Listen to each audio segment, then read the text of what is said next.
Voilà, donc après avoir fait établi la fonction suivante, qui était la fonction f de x égale 2x carré moins x plus 1 sur x carré moins 4. Bon, comme je vous ai toujours dit, la première chose à faire, c'est d'étudier c'est de retenir en mémoire la fonction. Parce que vous n'allez pas aller chaque fois la rechercher dans des feuilles séparées. Cocasse, vous la retenez une fois pour toutes et ne plus vous tromper. Voilà, il faut être sûr voilà, vous mémorisez la fonction. Bon, ça, et pour éviter de chaque fois de tourner des feuilles ou être et dans vos feuilles, dans un examen, on risque d'être un petit peu perdu parce qu'on perd ses feuilles, on ne sait pas ce qu'on les a mis, on en a perdu une, et on ne sait pas. Voilà, il vaut mieux avoir la fonction une fois pour toutes en tête, et comme ça vous n'avez pas à la rechercher, vous la travaillez directement. Alors l'étude a été faite, et bon, on a bien vu que c'est une fonction qui était croissante avec une concavité positive comme ceci. Voilà, concavité tournée vers le haut. Ici, une concavité tournée vers le bas, avec une croissance, décroissance. Bon, on a un maximum ici. Là, elle décroît, mais là, on a un minimum, elle recroît.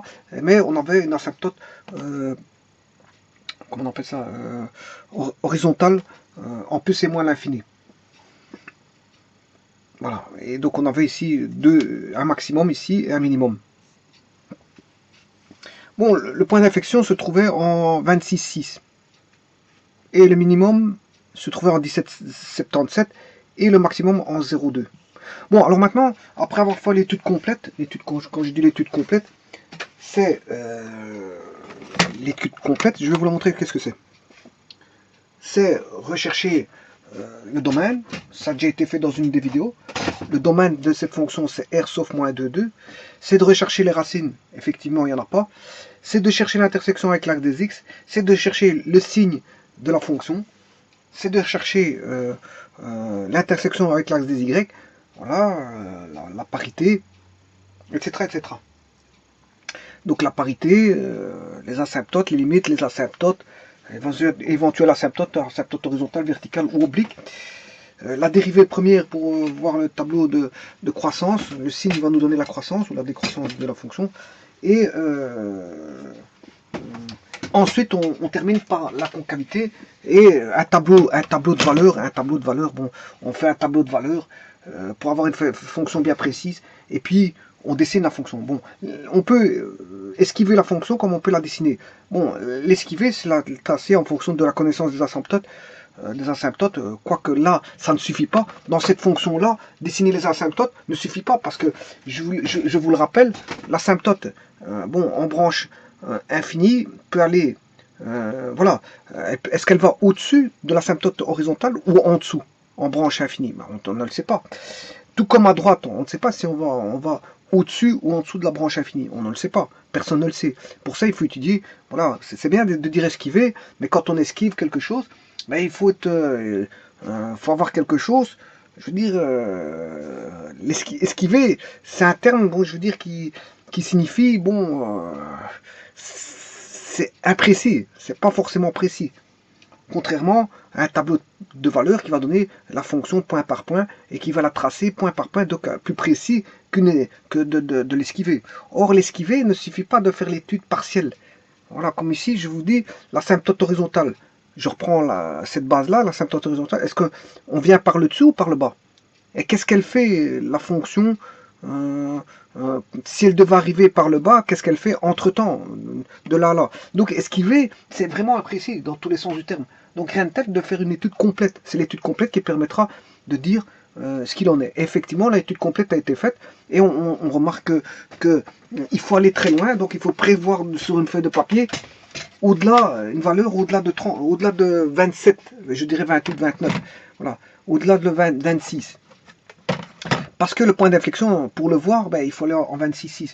Et vous voyez qu'ici, on aurait tendance à croire que l'asymptote va aller au-dessus, enfin, la branche asymptotique ici, va aller au-dessus, comme on pourrait le penser quand on étudie la façon de l'étude rapide pour voir comment elle va être évaluée et comment l'esquisser. Ben, en fait, l'esquisse ne suffit pas ici. L'esquisse ne suffit pas. Si avec les asymptotes, ça ne suffit pas, l'esquisse. Voilà, on croirait que, on aurait tendance à croire, ici je suis d'accord, tout marche bien ici, c'est-à-dire qu'on part de la branche asymptotique de l'asymptote verticale ici, pour se réunir avec la branche asymptotique qui est au-dessus de l'axe au-dessus de l'asymptote horizontale. Donc, on a bien ceci, il n'y a pas de problème. Voilà, donc là, si l'asymptote est là, si vous voulez,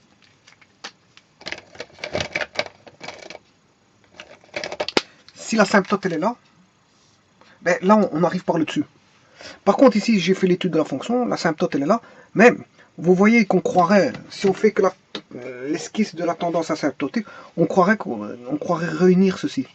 Mais non, non, parce qu'il se passe des choses entre temps ici, il se passe des choses, la fonction va, voilà, va décroître, mais avec une concavité qui est positive, elle va recroître avec une concavité qui est positive, et puis elle va toujours croître, mais avec un changement de concavité qui est négatif ici. Donc on va se retrouver en dessous de l'asymptote. Au-dessus de l'asymptote, voilà, donc on est en dessous et pas au-dessus. Et ça, c'est pas l'étude des asymptotes qui pourra nous dire ça, c'est uniquement l'étude de la dérivée seconde avec le point d'inflexion. Voilà, c'est le point d'inflexion qui nous permettra de dire que bon on a une descente, ça décroît et puis ça recroît. Ça recroît et puis après ça change de concavité. Bon, il n'y a que la concavité, on ne sait la voir qu'avec la dérivée seconde. Donc voilà, l'étude a été faite et tout a été fait. Bon, alors maintenant, est-ce qu'on voit ça?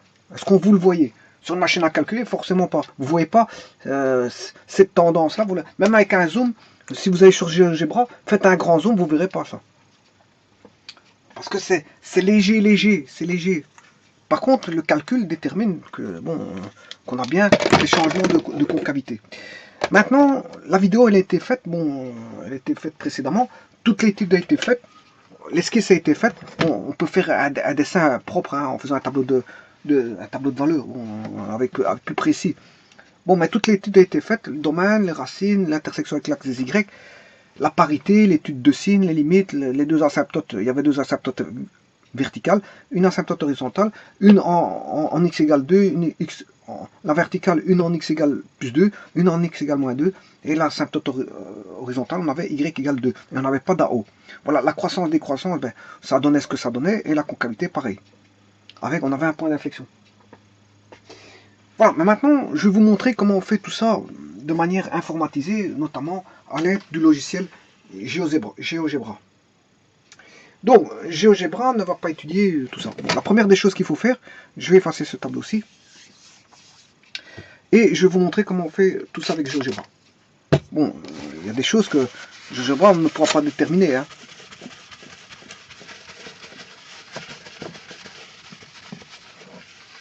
Bon, vous ouvrez GeoGebra et vous allez dans la petite boîte d'édition. Tout va se passer dans la boîte d'édition qui se trouve à l'extrême gauche. Bien sûr, attention que vous devez avoir une zone graphique qui est en 2D, hein, parce que s'il y a quelqu'un qui a chipoté sur le logiciel et qui s'est mis en 3D, ben, fatalement, vous n'aurez pas la 2D. Il faut vous mettre dans un espace qui est une feuille de papier 2D. Sinon, si vous êtes avec voilà, des formes 3D, bon, il faut être en 2D. Donc ici, on est bien en 2D. Et alors, la première des choses à faire, c'est de taper la fonction. Vous devez la taper. Alors, vous attribuez, enfin, il n'y a pas besoin d'attribuer un nom. Hein. Voilà, parce que GeoGebra va vous attribuer un nom automatiquement. Donc vous tapez juste 2x carré moins x plus 1. Voilà, vous mettez une belle parenthèse. Voilà. Ensuite vous tapez diviser et vous tapez x carré moins 4. Voilà. Ce faisant, GeoGebra va disposer la division de cette manière-là. Bien sûr, vous faites Enter quand vous avez terminé. Voilà, x carré moins 4. GeoGebra va disposer ça comme ça, mais en plus de ça, GeoGebra va attribuer un nom. Bon, il va attribuer un nom de fonction bon, qui peut appeler f de x. Voilà. Et tout va débuter avec ça. Tout va débuter avec ça. Alors, est-ce que le GeoGebra recherche des domaines? Bien sûr que non. Mais on peut voir le domaine. Bon, en faisant ça, déjà, GeoGebra va dessiner la courbe.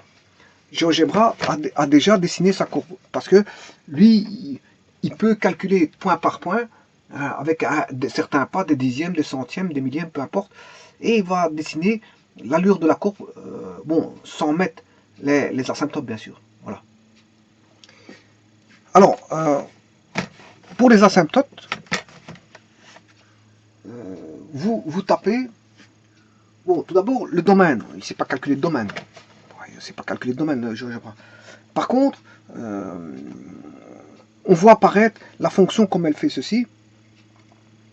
Elle fait comme ceci, comme ceci, comme ceci. Mais si vous tapez x égale 2, chose que je vais faire tout de suite.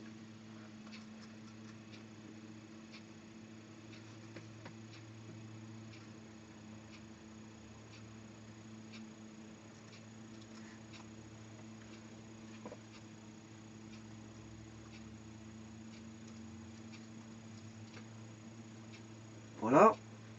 Vous tapez x égale 2. Et vous tapez, bien sûr, et puis vous faites Enter. Hein. Ça veut dire entrée de données. Hein. Enter, c'est la touche Enter. Ou Return. Elle s'appelle Return ou Enter. Retour chariot. Return ou Enter. Entrée de données ou retour chariot. Voilà, c'est une touche qui permet d'exécuter, je veux dire, à chaque fois que vous avez terminé, mais au moins voilà, l'ordinateur reçoit voilà, une instruction comme quoi bon, c'est pris en compte. C'est pris en compte, on va dire ça comme ça. Donc voilà. Donc, mais ça, vous devez faire ça dans une boîte d'édition. Dans une boîte d'édition, vous tapez ceci. GeoGebra va vous attribuer automatiquement le F. GeoGebra, qu'est-ce qu'il va faire? Ben, dans son graphique, là, sur la droite, bien sûr, il faut être dans le plan. Il faut être dans le plan, parce que si vous êtes dans l'espace papier, dans l'espace, c'est pas bon. Hein. Vous retrouvez. Bon, il faut bien que là, ce soit l'objet espace papier du plan. Enfin, ça doit être le plan. Il doit avoir 2 axes, et pas 3. Voilà. Et ça, ceci, c'est dans la boîte d'édition. Voilà. Ensuite, GeoGebra, quand vous avez tapé ça, que vous avez fait bien sûr Enter, qu'est-ce qu'il faut GeoGebra va vous dessiner ceci.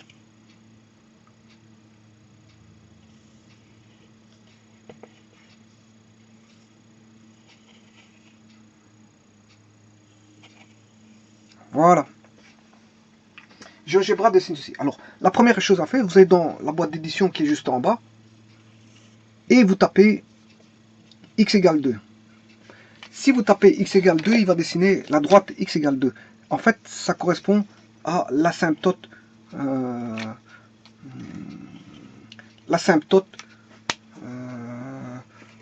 qui est perceptible. Voilà, perceptible, l'équation, l'asymptote d'équation x égale 2. Donc voilà, il va mettre son l'asymptote. Et vous verrez qu'il n'y a aucune fonction, il n'y a aucune branche qui la traverse. Donc c'est bien une asymptote. Ensuite, dans une boîte d'édition en bas, vous faites la même chose. Vous faites x égale moins 2. Là, il va vous dessiner la deuxième asymptote. Donc, il va vous dessiner la seconde asymptote. Voilà. Bien sûr, c'est deux droites parallèles. Et là, vous voyez que vous avez déjà vos deux asymptotes.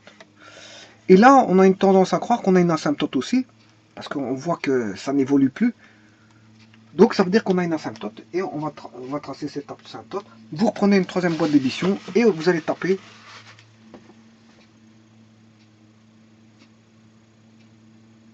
y égale 2. Ouais.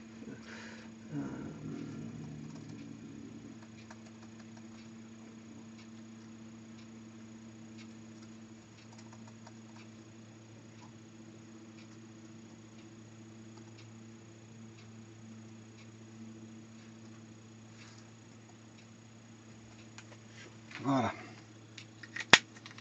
Bon, ici, je vais vite regarder quelque chose.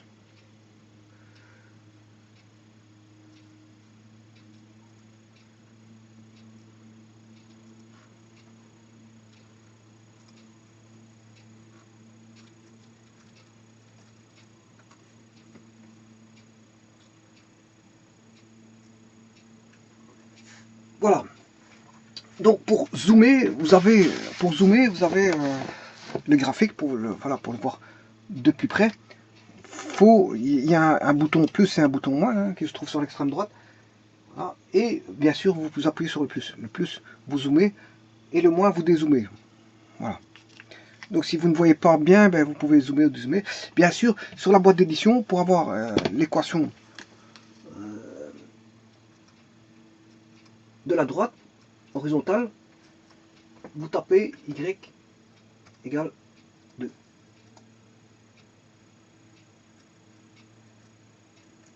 Voilà.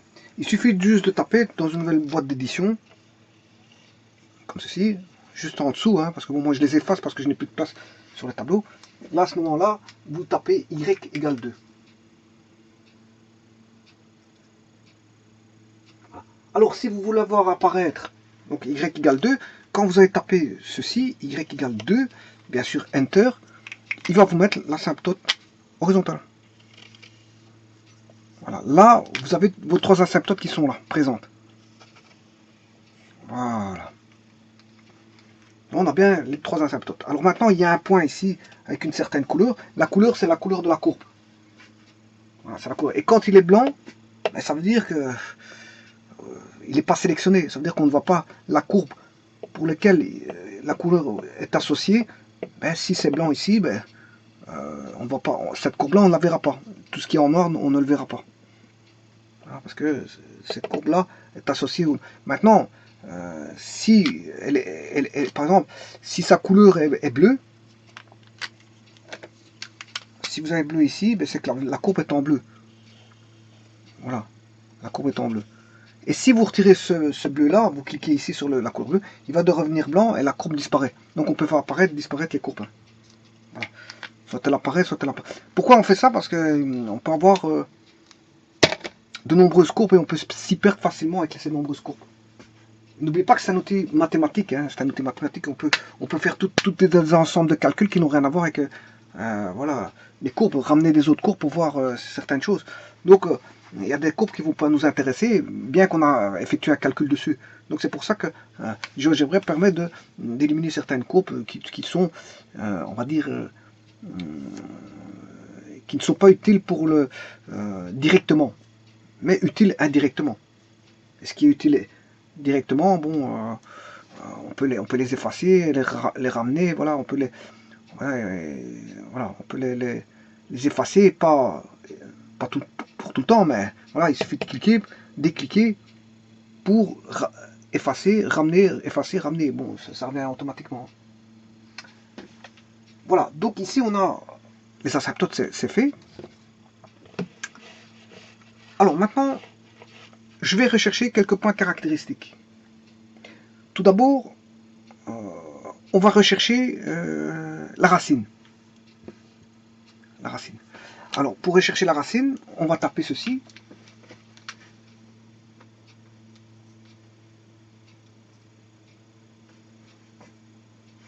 Je prends un exemple.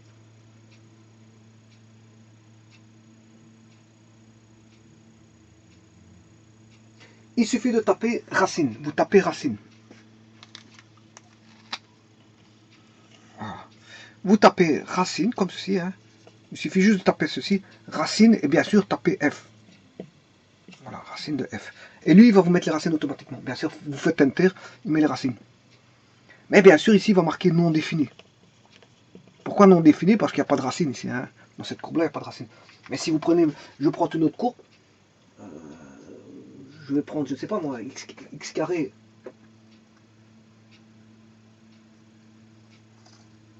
X carré moins 5. Voilà.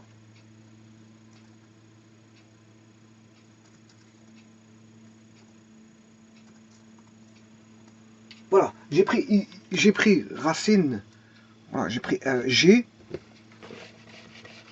j'ai pris G, enfin, là il l'a attribué par un autre nom, c'est x carré, vous tapez x carré moins 5, vous faites Enter, lui il va mettre directement une lettre, qui n'est pas la même que celle qui précède, bien sûr. Voilà, vous faites ça, ensuite vous tapez racine de G. Et lui, il va vous mettre, vous faites Enter, et il va vous mettre les réponses qui sont moins 2,24, il va vous mettre E égale et F égale. E égale combien? Moins 2,24,0. Bien sûr, on aura toujours 0 ici. Et la seconde, 2,24, 0. Voilà. Alors, pourquoi 0? Parce que je vous l'ai expliqué. Le 0, parce que c'est y égale 0. Hein. Les racines, c'est quand vous faites ceci, égale à 0. Donc, c'est normal que on a toujours y égale 0 ici. Voilà, donc voilà comment trouver les racines. Donc, si vous tapez racine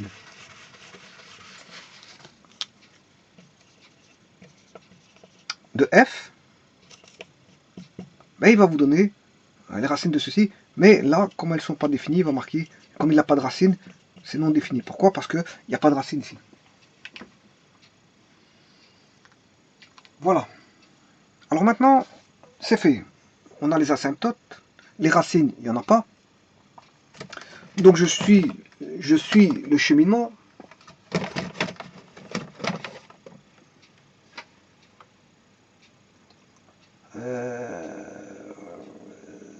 L'étude de signes, bah, il suffit de voir la courbe. Hein. La courbe qui est tracée, on l'a, l'étude de signes. Hein. Vous avez la courbe ici, tout est tracé. Mais l'étude de signes, c'est, là, on a la valeur moins 2, donc on aura plus. Là, on est au-dessus de l'axe des x, donc les y sont positifs. Là, on a du moins. On est en dessous de l'axe des x, les y sont négatifs, et là, on a de plus. Voilà. Et là, on a bien sûr moins 2, 2. Avant moins 2, c'est positif. Entre moins 2 et 2, c'est négatif. Et au-delà de 2, c'est positif. Donc l'étude de signes, vous regardez la courbe, vous analysez la courbe et vous extrayez. Voilà, l'étude de signes. Donc c'est fait. Donc vous voyez que GeoGebra, qu'est-ce qu'il va faire? GeoGebra, il va dessiner la courbe. Et vous n'avez plus qu'à remplacer. Bon, donc les racines, il a bien dit qu'il n'y en a pas. Il les a trouvées, GeoGebra. L'étude de signes, ben, vous regardez la courbe et vous extrayez les renseignements de la courbe, c'est-à-dire quand c'est positif ou négatif. Là, donc ça, il n'y a pas besoin, puisque à partir de la courbe sur GeoGebra, vous savez établir le tableau de signes.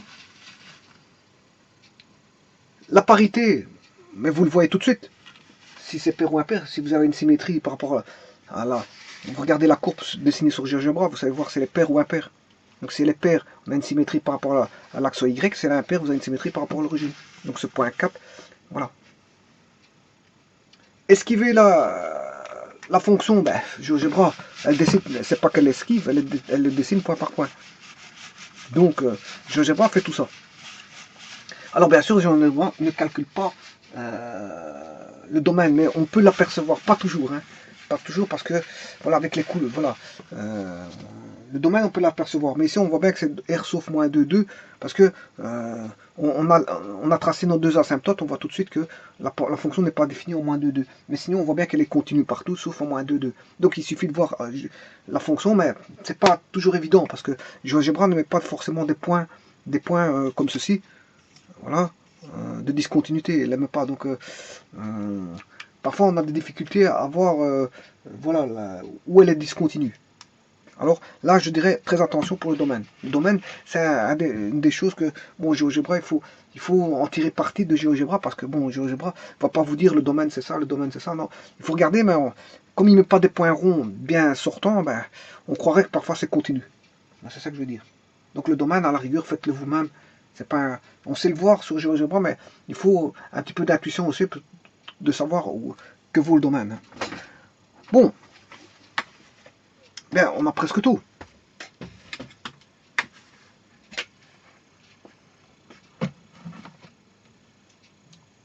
On a le domaine. Bon, on voit bien qu'est-ce que c'est par rapport. On a les racines. L'intersection avec. Oui, la parité, c'est fait. L'étude de signes, il suffit de voir par rapport à. Voilà, parité, on voit si c'est pair ou impair. Hein, ou si c'est une fonction quelconque. Ici, c'est une fonction quelconque. GeoGebra le montre. Hein. Il n'y a pas de symétrie par rapport à l'axe vertical ou de l'axe vertical OY ou par rapport à l'origine. Voilà. Les limites, ben, ce sont pour voir si on n'a pas des asymptotes, on les a faites. Les asymptotes, on les a vus par GeoGebra. Bon, croissance, décroissance. Voilà. Bon, avant ça, avant de faire la croissance, décroissance, avant de voir ça, voilà, avant de voir la croissance, décroissance, je vais rechercher, donc on a cherché les racines, ça c'est fait. Il faut taper racine de la fonction f ici, il a trouvé que c'était non défini. Maintenant, on va rechercher quand est-ce que la fonction coupe l'axe y. C'est f inter au y. Pour ça, il suffit de remplacer f de 0. Vous faites f de 0 et vous aurez le résultat qui est moins un quart. Donc vous tapez juste f de 0. Vous avez moins un quart. Voilà. F de GeoGebra, vous tapez juste f de 0. Et lui, il va vous donner directement la valeur. Bien sûr, f de 0, enter, hein, n'oubliez pas ça. Donc ici, on a moins un quart. Bon, comme vous pouvez chercher f de ce que vous voulez, hein, f de 2, f de 3, f de 4. Bon, GeoGebra connaît, il a tracé l'allure de la fonction parce qu'il connaît, s'il a dessiné, c'est parce qu'il connaît toutes les valeurs. Hein. Il dessine parce qu'il connaît toutes les valeurs. Donc vous lui demandez une valeur particulière, ben, il va vous sortir pour un x donné le y. Et vous faites ça comme ça. Et si vous avez envie de savoir que vaut la fonction en 4,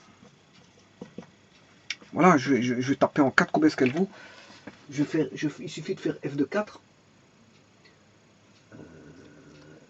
F de 4.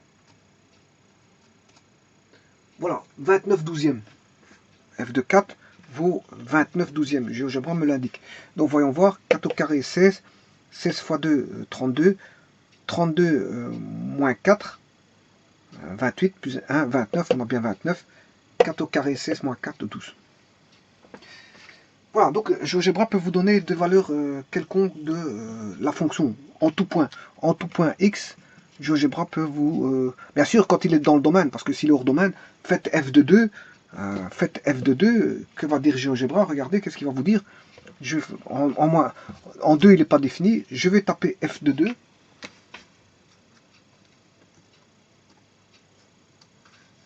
Bien sûr, Enter. Voilà, f de 2, il vous dit infini. F de 2 vaut l'infini. Donc, voilà, l'infini, ça veut dire qu'il y a une asymptote là. Voilà, et c'est comme ça qu'il faut questionner si on a une asymptote ou pas. Vous tapez f de 2, s'il dit l'infini, c'est qu'il y a une asymptote. S'il dit pas l'infini, je peux prendre une fonction discontinue qui n'a pas d'asymptote. Il faudrait voir qu'est-ce qui va répondre quand on a un point de discontinuité. Sans asymptote. Parce qu'on peut avoir un point de discontinuité sans asymptote. Voilà. Il dirait peut-être à ce moment-là, peut-être non défini. Je ne sais pas. Bon, donc, pour f de 2, ça fait l'infini. C'est normal parce qu'on a une asymptote. Donc, on sait chercher en tout point toute valeur de la fonction. C'est ça que je veux dire. Bon. Donc, on s'est trouvé la coupure avec l'axe des y. La coupure avec l'axe des y, ben, vous faites juste f de 0. Voilà, il va vous donner moins un quart. Donc j'ai la coupure au moins, voilà, au point. Voilà. Alors maintenant, qu'est-ce qui nous reste? On a l'intersection. On a les racines, on sait les trouver. L'intersection avec l'axe Y, on sait le trouver. Le domaine, il faut observer. Et maintenant, voilà, il nous reste la croissance, décroissance et la concavité.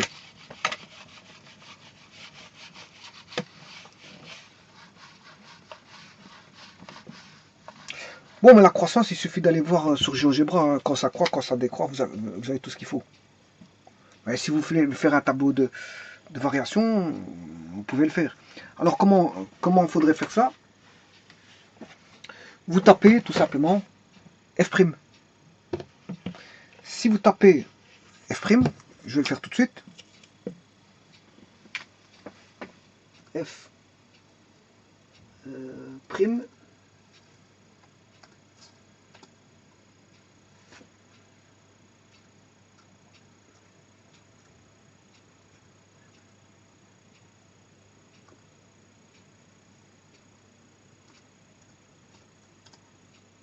Voilà. Vous devez taper f' de x. Vous tapez f' de x. Et à ce moment-là, quand vous tapez la f' de x, lui, vous faites Enter, bien sûr, toujours ne pas oublier ce fameux Enter. Hein. Et lui, il va vous donner tout simplement la dérivée. Juste en dessous, quand vous avez tapé Enter, il va vous taper la dérivée qui est égale ici, on l'a vu tout à l'heure, à x carré moins 18x plus 4 sur x carré moins 4 au carré. Voilà. Bon, lui, il va développer ceci. Hein. Il va mettre x carré moins 16x plus... Il va remettre un polynôme au-dessus. Il va mettre x carré moins 8x plus 16. Hein. Lui, GeoGebra va plutôt mettre ça. Voilà. Bon, c'est bien qu'on a x carré moins 4 au carré ici. Parce que la dérivée d'un rapport, d'un quotient, donne toujours du g carré. G carré, on retrouve du g carré ici. Hein.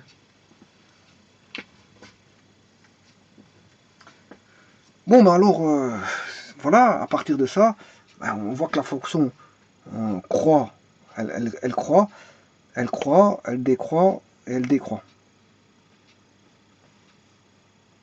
Maintenant, si vous pouvez aller chercher les racines de ceci. Hein. Alors, comment avoir les racines de ceci? Vous tapez racine de... Si vous voulez faire un tableau de variation, vous tapez racine de x carré moins 2x plus 4. X carré moins 18x plus 4. Voilà, là, il va vous donner les racines qui font exactement, je vais vous le dire, x carré moins racine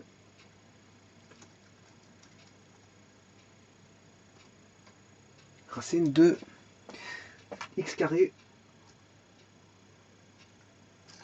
moins 18x plus 4.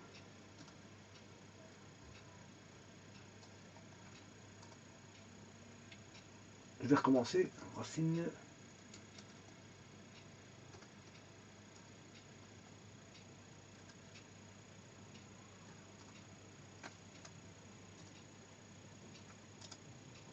voilà. Et il vous donne les racines qui sont en... bien sûr, il faut faire encore une fois Enter. Et lui, il va vous donner les racines 0,23 et 17,77. Donc en G égale 0,23.0 et H, qui sont les points. Ça, ce sont les points. Hein. 27,77. Voilà. 0. 17,77, je m'excuse, 17,77. Voilà. Et là, on comprend qu'est-ce que c'est que ce 0,23. Mais ce 0,23 n'est tout autre que là on a le maximum. Hein. Les racines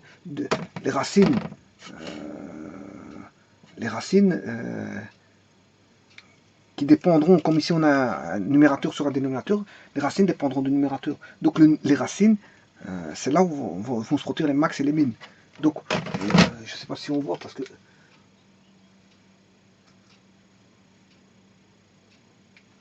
Oui, c'est là qu'ils vont se produire les max et les min. Le 0,23 est tout autre que ceci. Le 0,23 n'est tout autre que ceci. Le 0,23, c'est là où j'ai mon maximum. 0,23. Voilà. Et il va là, il va décroître. Là, j'ai mon maximum. Et 17,77, c'est là où j'ai mon minimum. Bon, donc ça croît. Ça croît. Donc, je peux vous faire un tableau de dérivés. Hein. Ce sera du plus en dérivé ici. Voilà, là, on a une asymptote. Là, on aura... Ça croît. Ça croît, c'est positif. Ça croît, c'est positif. Voilà. On arrive jusque 0,23 qui est un maximum. Et puis, ça décroît. Ça décroît jusqu'en 2. En 2, on ne prend pas. Voilà. On ne prend pas ici. Puis, la fonction, elle décroît après 2. Après 2, elle décroît. Donc, la fonction est négative. En 17,77, là, on a un 0. En 17,77, puis elle recroît, elle devient positive. Voilà, et puis elle recroît toujours. Voilà, mais là il y a un changement de concavité avec un point d'inflexion que je vais voir en 26,6. Alors comment trouver ce 26,6? Il faut faire la dérivée seconde. Donc ça c'est pour la dérivée première. Vous pouvez refaire un tableau de variation en regardant ceci. Voilà. Attention que sur GeoGebra, ça on ne le voit pas fort. Hein. Bon, même si vous faites un zoom, on ne voit pas très fort. Et sur une calculatrice encore moins. Parce que la calculatrice c'est tout petit. Bon, alors maintenant que tout ça est fait, ben, on va aller rechercher la dérivée seconde. Alors, soit la fonction dérivée, vous l'appelez, moi il l'appelait t, vous faites t', vous pouvez refaire t'. Hein, moi il l'a appelé t, ici dans mon cas, moi, j'ai fait f', hein, voilà, il m'a appelé tx. Donc pour avoir la dérivée, ben, vous pouvez taper t', de x. Je peux le faire, hein, t' de x.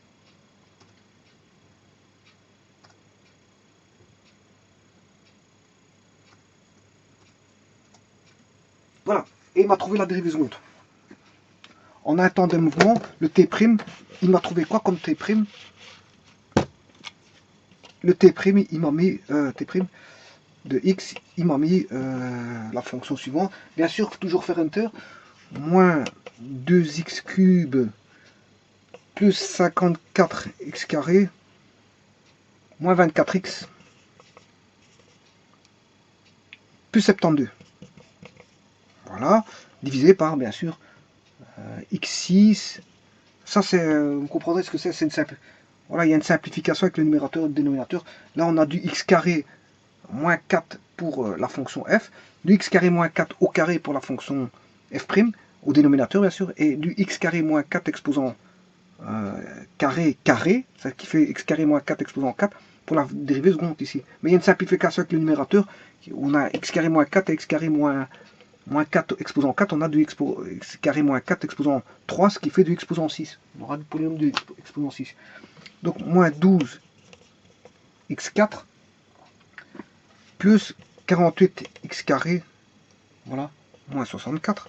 Alors comment trouver ce fameux point, comment trouver les racines de ceci? Voilà. Ben, il n'y en a qu'une seule, c'est 26,6. Ben, vous tapez racine. Vous tapez racine, voilà, racine de moins 2x cube plus 54x carré moins 24x plus 72. Voilà, et il va vous donner le 26,6. Voilà. Donc en 26,6, ça veut dire qu'il y a un changement de concavité. Il y a un point d'inflexion là. On a un point d'inflexion en 26,6. Puisque ça, il trouve 26,6. Voilà. Donc, quelque part, il a résolu l'équation du troisième degré ici. L'équation de troisième degré, il sait résoudre les équations du troisième degré. Les équations du troisième degré. Voilà. En tapant racine. Donc le 26,6, ben, c'est le point d'inflexion. Voilà. Et donc je peux faire la concavité, je peux faire le tableau de variation de la concavité rien qu'avec GeoGebra. Hein, parce que, regardez.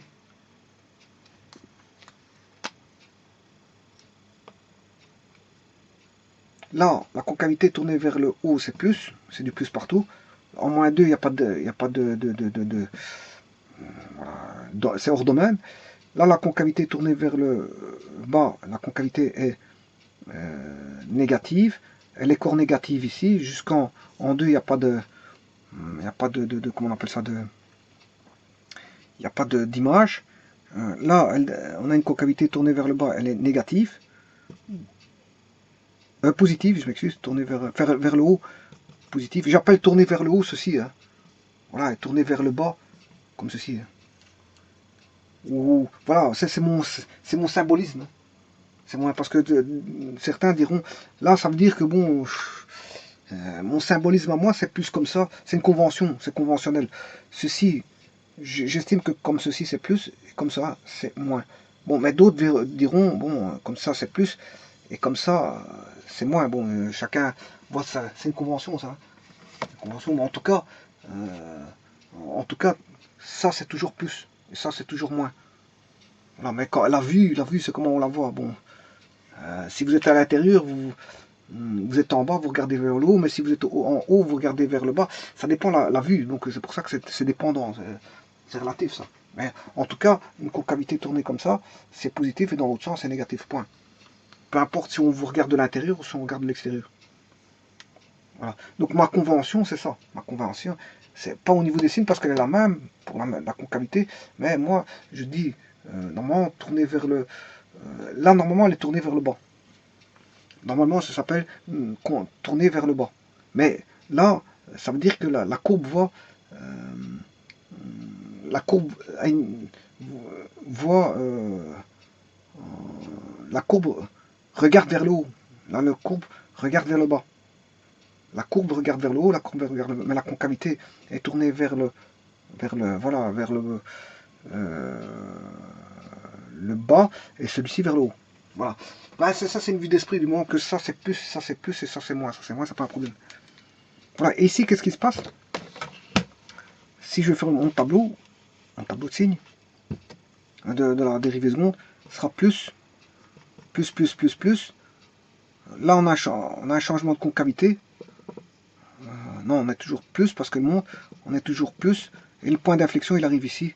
Et là, la concavité change. Voilà, on a un point d'inflexion ici, pays. Ouais, mais ça se trouve là quand même, c'est en 26,6. Hein. Imaginez-vous où ça se trouve. Hein. Donc, vous voyez que ici, celui-ci, il est trompeur. Hein. Quand vous faites l'étude des branches, bah, c'est trompeur parce que en 26,6 et en 17,7, on a des valeurs. Voilà, donc c'est pour ça qu'il faut prévoir une grande feuille. Voilà. Alors maintenant, vous pouvez trouver où se trouve exactement le sommet, parce que si vous savez que le sommet se trouve, vous avez la dérivée première qui s'annule en 0,23, mais vous faites f de 0,23, vous aurez les y correspondants. Voilà. Si vous voulez savoir où est le point d'inflexion, mais vous faites f de je sais plus combien c'était, 16. Pour avoir le y ici, vous faites f de 26,6. Hein. Voilà, vous faites f de 26,6 sur GeoGebra. Et là, vous aurez le résultat correspondant au Y. Voilà.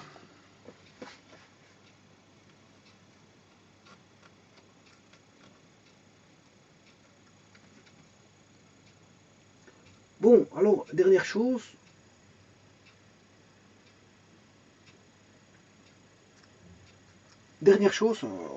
Oui, dérivée aux secondes, j'aurais pu faire.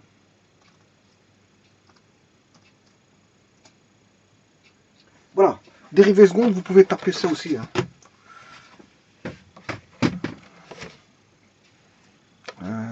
Sur GeoGebra, vous tapez ceci. Pour avoir la dérivée seconde, pour abréger, vous pouvez taper f seconde de x. Voilà.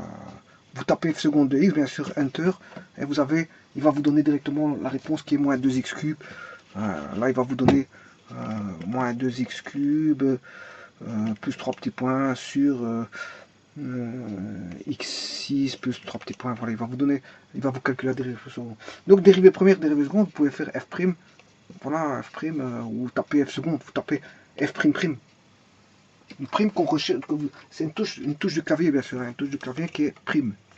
Voilà, c'est une touche de clavier, vous faites taper donc F, et puis prime, puis vous remettez X entre parenthèses, vous fermez la parenthèse. Bon, maintenant, il y a une autre façon encore de faire. Si je veux la dérivée de X, je peux taper tout simplement le mot dérivée de F. Voilà, je vais regarder tout de suite. Dérivée, voilà, et vous tapez F.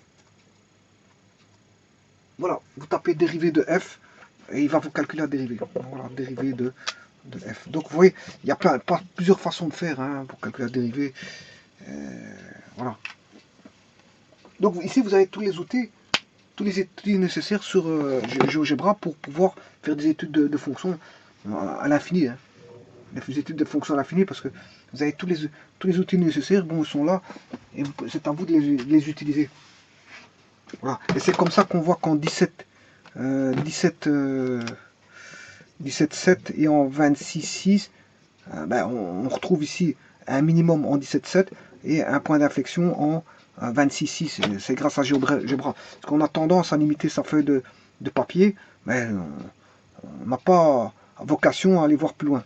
Mais aller voir plus loin, c'est la dérivée seconde qui pourra aller voir plus loin. Sans la dérivée seconde, vous n'irez pas voir plus loin. Sans la dérivée seconde, votre papier va être limité à un certain niveau. Mais si c'est le point d'inflexion, on va faire en sorte, oui, mais tiens, il se passe encore quelque chose là-bas. Donc, en combien? En 26,6. Mais on ne prévoit pas sur un papier, on ne prévoit pas une taille de 40 cm ou, voilà, ou de 20 cm réduite par deux. Voilà, on ne prévoit pas tout ça. Voilà. Donc, une telle fonction doit être bien sûr résolue, enfin dessinée sur une feuille de papier, je veux dire quand même A3, c'est sur de l'A3. Si on veut bien voir les choses, il faut dessiner ça sur de l'A3, pour bien voir les choses, vraiment, voilà, pour bien l'étaler et voir les tendances asymptotiques. Voilà, sur une feuille A3, on peut faire ça correctement. Voilà, je vous remercie.